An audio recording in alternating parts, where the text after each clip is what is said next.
네, 2부 시작할 텐데요. 차동식님 보내신 글 하나 소개해드리겠습니다. 잘할 테니 지지하고 뽑아달라고 하더니 처음이라 그렇다고 하고 이제 70일이라고 얘기합니다. 이영표 해설이 생각납니다. 국가대표는 실력을 쌓는 게 아니라 실력을 검증하는 거라고 했습니다. 그래요. 장성철 소장. 옳으신 말씀입니다. 저희가 보수파 패널로서 방어할 수 있는 논리가 그거밖에 없어요. 그거 좀 이해해 주세요. 너무 혼내지 마시고. 이제 정말 얼마밖에 안 됐다 하는 얘기는 네. 그만 들었으면 좋겠어요. 그 자꾸 이제 아마추어 같잖아요. 그리고 이제 8월 17일인가요? 이제 곧 취임 100일입니다. 이제 그때까지가 아마 보여줄 수 있는 시작 단계일 텐데요. 그날을 기점으로 많이들 평가를 하실 거예요. 그래서 지금 진짜 한 달도 안 남은 시간 동안 어떤 성과를 보여줄지 대통령실도 고민이 깊을 거라고 생각합니다. 예. 우리 국민들이 좀 참을 때는 좀 참아줄 필요도 있다 하는 생각이 드는데 어제 이제 용경호 MBN 논설위원이 패널로 나와가지고 첫 100일을 얘기하더라고요. 루스벨트 대통령이 성공했을 때 가장 그 중요한 부분을 첫 100일 그걸로 잡아가지고 비전을 제시했다. 역으로 생각해 보면 우리가 또 첫 100일은 좀 지켜봐줄 필요가 있는데 다만 지금까지 이렇게 하는 것을 봤을 때 첫 100일을 저렇게 허송세월하면 될까 하는 그런 우려도 좀 들어있는 것 같아요. 이해가 안 돼요. 하여튼 국가적인 윤석열 정권이 앞으로 5년 동안 어떻게 나라를 운영하겠다라는 아젠다가 안 보인다라는 것이 가장 큰 문제인 것 같고요. 또한 인사 문제 가지고 저렇게 소모적으로 국민과 야당과 이렇게 논쟁을 벌일 일인가라는 좀 생각이 들고 전 되게 아쉬운 게요. 좀 비서실장하고 정무수석이 정말 대통령님 저희 야당 지도부하고 저녁에 한번 글쎄요. 만찬 한번 하시죠. 그러니까 예를 들면은 나토 갔다 오셨잖아요. 얼마나 좀 좋아요. 명분이 나토 갔다 온 설명 좀 하겠습니다. 좀 야당 지도부 초청해서 여러 가지 말씀하시면서 아이 저희가 무슨 방송 장악하겠습니까? 가방에 저희 주세요. 막 이런 식의 얘기도 하고 좀 여러 가지 정부조직법안 처리해야 되는데 원구성 좀 빨리 해주시면 정말 감사하겠습니다라고 하면 뭐 야당 지도부가 안 됩니다라고 하겠냐고요. 그러게 말입니다. 아니 국회 시정연설 때만 해도 분위기 좋았잖아요. 네, 그런데 안타까워요.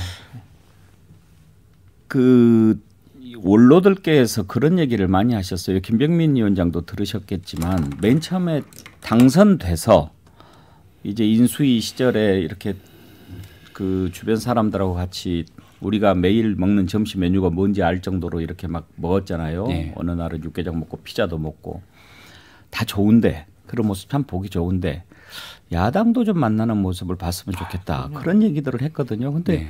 그 뒤로 지금까지 뭐 대통령 집무실에 뭐 누구 불러서 같이 식사했다. 아버지도 모셨다. 다 좋죠. 근데 야당 불러서 식사했다라는 얘기를 못 들어요. 네, 그러니까 초기에 이게 악순환이 좀 반복된다고 생각하는데요.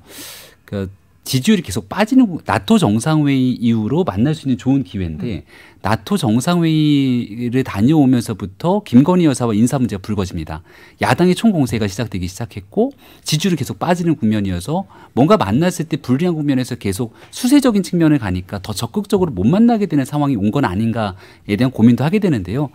예전에 이준석 대표와 불화 갈등이 있는 것 아니냐고 했을 때마다 적극적으로 윤석열 대통령이 가서 맥주도 한잔하고 울산도 찾아가고 마지막 국회에서의 의총에도 가서 같이 호흡하는 순간 많은 일들이 풀리기 시작했거든요. 그렇죠. 그래서 그랬던 과거의 기억들을 돌이켜보면서 참모들의 조언이 절실히 필요할 때라 보고요.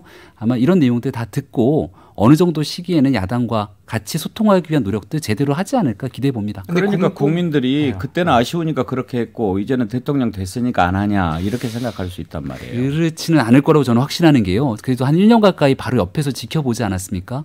그러니까 성공한 대통령이 돼야겠다. 정부를 정말 한 번도 정치 경험을 해보지 않았던 윤석열이라는 사람을 처음으로 만들어낸 거잖아요. 그러니까 그만큼 갖고 있는 기대치가 높기 때문에 더 어깨도 무겁고 해야 될 일에 대한 부담감이 클 겁니다. 그래서 어떤 방향에 대해서 확고하게 정리가 안 된 상태에서 만나는 일에 대한 부담감이 있을 거라고 저는 보는데 그런 좀 부담감, 그러니까 짐을 좀 내려놓고 좀 편안한 마음으로 문제를 풀어가기 위해서 접근하면 훨씬 더 좋을 거라고 봅니다. 결국은요 아마 주변에 그런 얘기를 지금 방송에서는 하시는데 할 사람이 있느냐 문제인 것 같아요. 왜냐하면 윤석열 대통령 성격을 알잖아요. 대부분 옆에서 쓴소리하거나 그러니까 대부분 만나보면 본인 얘기를 굉장히 많이 한다 그래요. 주변 사람들이 얘기할 기회가 별로 없다. 그런 게 첫 번째고 그다음에 두 번째는 본인한테 싫은 소리 하는 건 사람들을 싫어한다는 거예요. 그게 어찌 보면 정치의 굉장히 중요한 부분인데 야당이나 언론의 역할은 그 부분 아니겠습니까? 근데 주변에 특히 이제 대통령실에 그런 얘기를 할 사람이 있느냐 가장 큰 문제인데 제가 보기에는 아마 이런 얘기를 하면 싫어하기 때문에 못하는 거거든요. 근데 그 실에서 본인이 자리에서 예를 들어 내쫓기거나 이럴 각오를 하고 그런 얘기를 하는 사람이 필요해요. 그런 사람이 없으면 사실은 뭐 회의를 하거나 만나면 본인 얘기만 계속하고 그다음에 상대방은 그럼 네 알겠습니다 적기만 하고 그러면 사실은 이게 안 되는 거거든요. 그래서 저는 그런 걸 각오하고 내가 이 자리를 그만두더라도 쓴소리 좀 하겠다 이런 사람이 좀 있어요. 우리 김병민 위원장 대선 기간에 계속 가까이 있었고 네. 옆에서 지켜봤으니까. 근데 이제 김병민 위원장도 느끼셨겠지만 윤석열 대통령하고 이렇게 가까이 지냈던 분들은 대체로 아주 인간미가 있고 또 상당히 소탈하고 네. 그런 성품이라고들 얘기를 많이 해요. 그러니까 정치적으로 다른 결에 서 있었던 사람들까지도 뭐 예를 들어서 박주선 부의장을 비롯해서 호남에 인연을 맺고 있는 뭐 조배숙 의원이라든지 김경진 전 의원이라든지 굉장히 다양한 스펙트럼의 사람들이 인간 윤석열의 매력에 매료돼서 온 사람들도 적지가 않았습니다. 지금 왜 그런 인간미를 제가 조금 아쉬운 건 그러니까 윤 대통령의 성격이 그 공식적인 조직에서의 그 역할들이 굉장히 중요하게 생각을 합니다. 근데 초기 정부가 세팅되고 초기 대통령실이 구성될 때는 대통령과 깊은 인간관계를 맺었던 인사들도 참여를 했는데 그 사람들의 전문성에 따라서 특히 캠프에 주요 활동했던 사람들이 비서관급 이상 수석이 아닌 뭐 행정관으로 들어가거나 이렇게 돼 있고 주요 의사결정을 담당하는 수석이나 실장이나 주요 비서관들은 지난날에 경험 있는 사람들 중심으로 아마 포진이 된 것 같습니다. 김재 대통령과 편안하게 대화를 나누면서 아마 의견들이 피력하는데 조금 한계가 있지 않을까 이런 생각이 들기도 해요. 근데 윤 대통령은 쓴소리를 싫어하는 사람이 절대 아니고요. 다양한 얘기를 듣는 걸 좋아하고 호기심이 많은 정치인이기도 합니다. 그래서 그런 내용들을 A를 얘기했다고 하지만 조금 지나고 나서 B, C에 대한 다양한 얘기를 해주면 그런 시각도 있구나라고 되게 좋아하는데 처음 국정을 시작하고 운영하면서 다소 경직돼 있는 느낌이 들거든요. 그러니까 문화를 좀 바꿔줄 필요가 있지 않는가에 대한 지적엔 동감합니다. 유머 감각은 좀 어떤 편입니까? 대화 내내 웃어요. 대화 내내. 아재 개그도 잘해요? 아재 개그. 노래 부르는 것도 좋아하고. 예. 정말 시종일관 웃으면서 같이 저희가 선거할 때는 다니면은 이런 심각한 정치기보다 웃으면서 같이 농담하는 시간이 훨씬 더 많았던 거를 전 기억합니다. 그러면 아침에 도어 스태핑할 때 좀 그런 모습도 보여주면 좋은데. 그래서 한 번 정도 웃으면서 농담 섞인 얘기들 하려고 노력했던 거로 저는 보이는데 그런 모습들도 또 진중하지 못하다. 한 번도 안 웃었어요. 그러니까 그렇게 받아들여지는 게 진정성을 잘 표현하려고 하지만 이게 잘 전달이 안 되다 보니까 자꾸 꼬여가는 느낌이거든요. 제가 한 번 웃었던 것은 이제 국회의장단 네. 하고 이렇게 만찬할 때 그런 질문 나왔잖아요. 어려운 질문 나올 때는 어떻게 합니까? 뭐 그럴 때는 그냥 뭐 넘어갑니다. 그렇게 솔직한 모습 네. 보였을 때 상당히 무서웠는데 아까도 나토 정상회의 끝나고가 좋은 찬스였다라고 하는데 예를 들면 그때 아재 개그 같은 거 할 수 있잖아요. 나토도 끝났으니까 우리가 나또를 먹자니 뭐 나또는 일본 거니까 청국장이라도 먹으면서 그런 스타일은 아닌 것 같고요. 근데 저는 이제 궁금한 게 뭐냐면 그런 아까 얘기했던 거 야당 지도부 좀 만나시죠 라고 만약에 참모들이 하질 않았느냐 아니면은 했는데도 대통령이 안 듣는 거냐 뭐가 진실인지 그게 좀 제일 궁금한 부분이 있어요. 근데 어쨌든 대통령께 우리가 기대했던 거는 참 소통하는 대통령이 되겠다라는 그 약속 많은 분들이 믿었잖아요. 그래서 앞으로라도 좀 야당과 소통했으면 좋겠습니다. 예, 소통이 필요하죠. 네. 자, 그다음 주제 넘어갑시다. 지금 탈북어민 북송 관련해서 맨 처음에 흐름은 정말 그래도 엄연히 우리 대한민국의 국민으로 간주가 되는데 저걸 저렇게 처형이 뻔히 예상되는 북한으로 넘어가도록 해서 된단 말이냐. 이런 논리 가지고 이제 여야가 서로 좀 붙었었고요. 그때만 해도 16명 죽인 흉악범이라고 하는 것 자체는 이견이 없었던 것 같은데 지금 이게 이제 쟁점으로 떠올랐습니다. 국민의힘의 국가안보문란 실태조사 TF가 있다면서요? 네. 한기호 의원이 TF 단장인데 증언을 들었다. 그 증언에 따르면 16명이 살해됐다는 발표가 거짓이다. 이 16명은 김치액시에서 탈북하려고 했던 5가구의 주민이었다.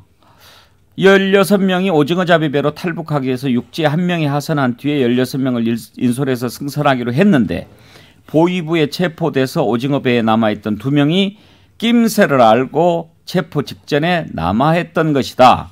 그러니까 요지가 16명을 살해한 게 아니고 탈북 브로커인데 이 사람이 귀순하려고 했는데 이 정부가 문재인 정부가 북한으로 돌려보냈다라고 하는 주장인데요. 먼저 이 사실은 매우 중요하죠. 현근택 대변인. 16명을 살해한 사람을 어떻게 우리나라에 두겠느냐. 돌려보낼 수밖에 없었다. 네. 이게 이제 가장 그 공감이 가는 부분 아니었습니까? 그렇죠. 근데 이 부분을 거짓이라고 인정한다면 완전히 이제 출발이 달라지는 거죠. 그렇죠. 그러니까 이게 결국 중요한 문제입니다. 결국은 왜냐하면 그게 팩트냐 아니냐 부분인데 지금 한기호 의원이 삼성 장군 출신입니다. 근데 근거를 뭘 댔냐면 탈북자의 증언을 댔어요. 탈북자의 증언이 또 김책에 거주하는 주민들의 얘기를 들은 것이다라고 얘기하고 있거든요. 근데 이 16명 살인에 대한 증거는 한 3가지 정도, 2-3가지 정도 나와 있었는데요.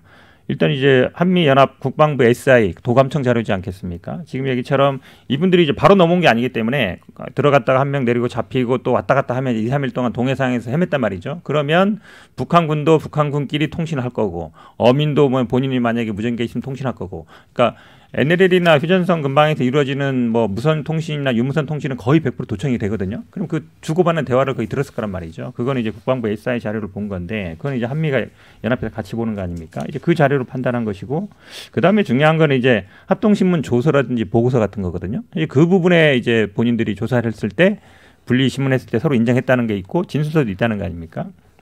근데 이건 어느 정도 이제 객관적인 증거라고 할 수 있어요. 근데 지금 탈북자의 증언은 이제 주관적인 개인의 증언이거든요. 이분들이 이제 직접 보거나 이런 분은 아닙니다. 그러니까 들었다는 거거든요. 김책에 있는 주민들이나 중에 들었다는 얘기인데, 이거는 그러면 예를 들어서 입증할 수 있느냐 문제가 돼요. 예. 어떻게 입증할 거냐. 예. 그럼 예를 들어서 이런 거죠. 저는 당장 의문이 드는 거 그거에 지금 그분 증언에 의하면 16명이 1명 내리고 북한군에 들키니까 도망갔다는 거잖아요. 그럼 북한 어선이 북한 군인보다 성능이 더 좋은 거예요. 더 빨리 도망갔다는 얘기잖아요. 잡으려고 하면 못 잡겠습니까? 아무리 북한군이 허접하다 해도 김책 씨가 바로 NLL에 붙은 것도 아니에요. 이분들이 2-3일 동안 동해상에서 막 돌아다녔다는 거 아닙니까? 그러면 왜 못 잡아요? 당장 잡을 수 있겠죠. 그러니까 NLL 근방에서 왔다 갔다 했다는 얘기예요. 그래서 저는 그래도 한기호 의원이 삼성 장군 출신인데 군의 어떤 한미 첩보 자산이라든지 이런 걸 신뢰하지 않고 탈북자의 증언을 가지고 이걸 뒤집으려고 한다는 게 조금 어이가 없습니다. 팩트 체크가 가장 이제 중요한 부분인데요. 장현미 변호사, 네. 이제 이것과 관련해서 이런 다툼이 있습니다. 윤건영 의원 같은 경우에는 이제 청와대 국정상황실장 네. 지냈으니까 당시 합동신문 조서가 있다. 그거 공개해서 보면 다 나온다. 그렇습니다. 그리고 이제 그때 정보위원회에서 이런 거 밝혔을 때 정보위원장 이해운 위원장도 인정했고, 뭐 또 김무성 전 대표도 그런 네. 발언을 했다라고 하는데, 그런데 한쪽에서는 상식적으로 봤을 때 2명이 어떻게 16명을 살해할 수 있느냐, 그거 물리적으로 가능하냐, 이제 그 부분에 대해서는 뭐 2명씩 차례로 뭐 이렇게 했다라고 하는데, 이제 그런 합리적인 의심이라고 할 수 있는 부분들이 있는 상황에서 이 증언이 있다고 하니까 이 증언이 과연 어느 정도 정확한 증언이냐를 네. 밝히는 게 가장 중요한데, 현재는 밝힐 수는 없다고 그래요. 네, 정치적인 맥락을 떠나서 이게 만약에 이 관련자들이 직권남용 혐의로 기소가 됐다. 그런데 이런 어떤 증언 형식의 증거가 딱 도출이 됐다라고 하면 이게 어떻게 평가받을 것인가로 이제 정치적 맥락을 거세하고 좀 판단을 해보자면, 일단 그렇습니다. 지금 윤건영 의원이 이 합동신문 조서를 보자고 하는 이유는 애초에 이런 도감청 자료를 제시하면서 너희가 이런 살인 혐의가 있지라고 묻기 전에 본인들이 분리신문된 그 과정 속에서 굉장히 구체적으로 사례를 어떻게 했고 어떤 방식을 했으며 어떤 흉기를 사용했는지를 각각 이야기했는데 일치했다라는 거예요. 그러면 이건 상당히 객관적입니다. 이 조서가 남아있을 것이고 뭐 이 조사 과정을 동영상으로 남겼는지는 잘 모르겠지만 이 조서는 법원에서도 배척할 수가 당연히 없는 거예요. 당사자들의 진술이고 또 뭐 자백만으로는 처벌할 수 없다라고 하는데 공동피고인 같은 경우에는 서로의 진술이 서로에 대한 상대방에 대한 증거로 작용하기도 합니다. 그런데 탈북자의 전원에 따르면 사실은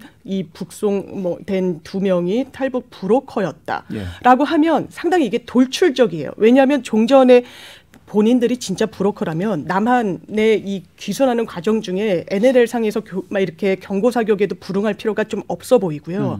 실제로 남하한 이후에 내가 사람을 죽였네라고 이야기할 동의는 일단 전혀 없습니다. 그리고 이런 전문 형식, 그러니까 누군가로부터 들은 증거는요. 이게 증거 능력 있는 구체적인 증거로 소송 과정에서도 작용을 하려면 원 진술자가 법정에 나와야 돼요.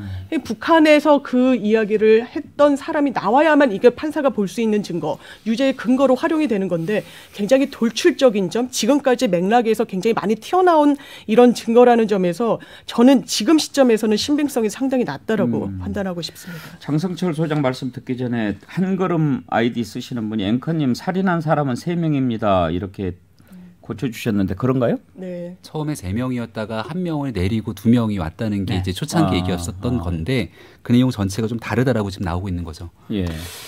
한기호 사무총장이 대단히 위험한 발언을 했다라고 저는 말씀드리고 싶어요. 한기호 위원장이 출처나 증언한 사람을 밝힐 수 없다고 얘기했잖아요.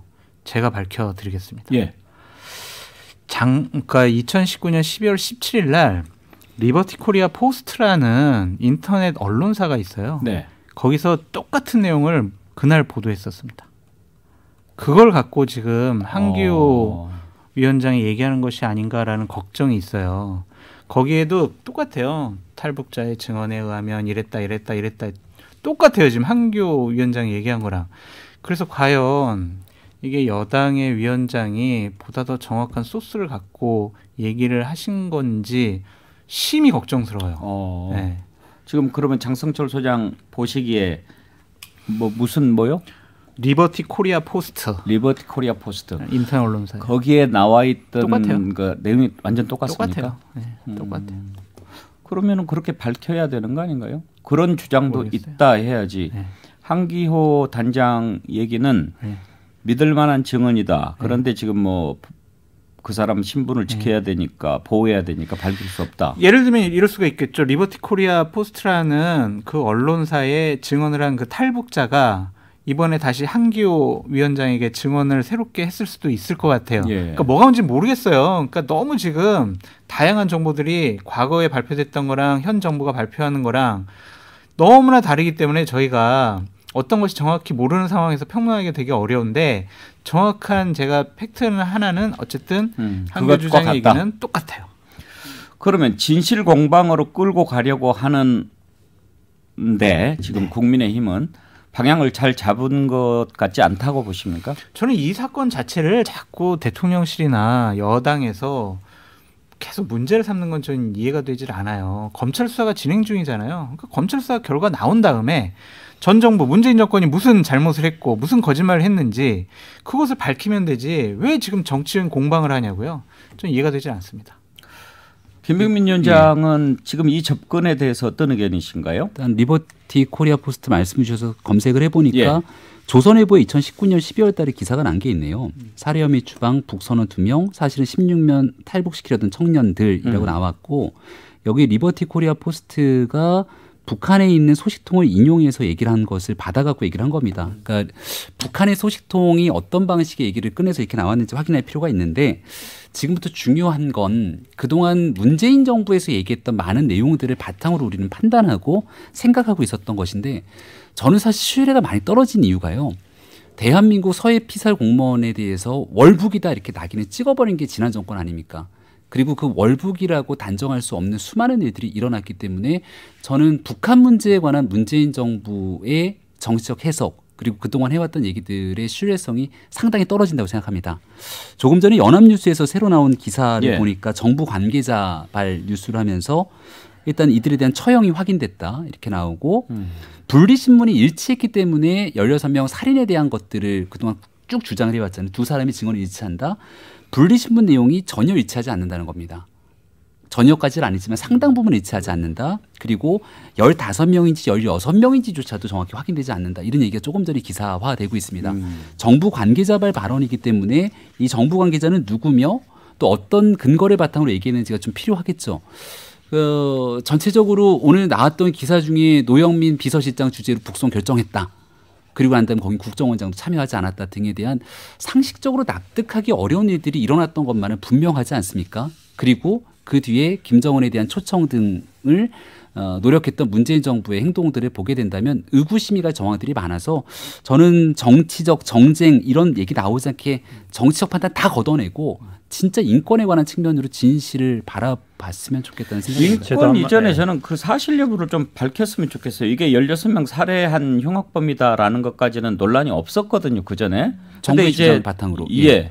아니 야당이 공세를 처음에 여당이 공세를 제기했을 때만 해도 그런데 이제 TF에서 이 자체를 문제를 삼고 나오니까 그 부분을 좀 밝혀야 될 필요가 있는 거죠. 제가 좀 얘기하는데요. 지금 뭐 조선일보 보도는 그 리버티 코리아 거기를 그냥 인용 보도한 겁니다. 예. 그걸 그대로 보도를 따로 취재한 건 아니고 결국은 출처는 리버티 코리아라는 것이고 뭐 그 내용은 지금 이제 증언한 내용을 같습니다. 근데 엊그제 야당 국회의원들이 통일부 찾아갔을 때도 통일부에서도 이 16명 살해에 대해서는 맞다라고 했어요. 부인하지 못했거든요. 지금 얘기처럼 뭐 16명이냐 15명이냐 물론 뭐 숫자는 중요할 수 있겠죠. 근데 진술 내용이요. 분리해서 신문을 했을 경우에 당연히 100% 일치하지 않죠. 일치하면 그거 미리 짜놨다는 얘기예요. 근데 핵심적인 건 이거죠. 15명이든 14명이든 살인했느냐 안 했느냐. 그 부분이 일치한다는 거 아닙니까? 그래서 지금 자꾸 제가 보기에는 국민의힘에서 엉뚱한 얘기하고 있는데 민주당 사실은 저도 SI 공개하면 안 된다고 봅니다. 근데 SI 자료라든지 합동신문 조사라든지 진술 조사라든지 그 당시에 지금 뭐 CCTV로 녹화했다면 녹화 다 갖고 있어요. 그걸 공개하면 돼요. 그거를 제가 이 북송 피격 사건 나왔을 때도 처음에 나와서 얘기했거든요. 그거를 국민한테 공개하라는 얘기가 아니다. 국회 정보위에서 국방에서 비공개를 전제로 여야가 같이 보면 되는 거 아니냐. 근데 야당 의원들이 갔을 때도 통일부에서는 통일부 장관이 그걸 안 봤다 그래요. 합동신문 조서 결과 보고서도 안 봤다 그러고. 그럼 뭘 근거로 판단하는 거예요? 결국은 지금 남아있는 거는 새로 과거로 돌아갈 수 없어요. 그때 만들었던 자료들을 가지고 판단해야 되는데 그 얘기는 안 하고 지금 엉뚱한 뭐 탈북자 얘기들 하고 있으면 말이 안 되는 거예요. 예, 일단 뭐 진실 공방으로 넘어갔으니까 진실이 좀 밝혀지기를 기대를 해보겠습니다. 오늘은 선을 넘는다라는 얘기들이 자꾸 들어오는데 탄핵 발언 좀 선 넘은 거 아니냐. 박홍근 원내대표는 16명을 살해한 흉악범을 탈북 브로커라고 하느냐. 북풍몰이가 선을 넘었다. 또 이렇게 선 넘었다가 오늘의 주제어가 많이 됐습니다. 자, 오늘은 두 가지 이슈를 가지고 다뤄봤는데요. 함께 해주신 여러분들 가운데 두 분 선정했습니다. 감사합니다. 자, 한 분은 차동식님입니다. 아까 이영표 해설 국가대표는 실력을 쌓는 게 아니라 실력을 검증하는 거다. 조은님, 경제가 왜 어렵냐면 정치를 잘못해서 경제가 어려운 건데 정치는 관심 끄고 경제만 생각하자는 것은 차 시동 끄고 운전하자는 것과 똑같은 소리입니다. 경제 어려운 거 러시아 때문 아닌가요? 예, 두 분 축하드립니다. 네 분 감사합니다. 고맙습니다. 고맙습니다.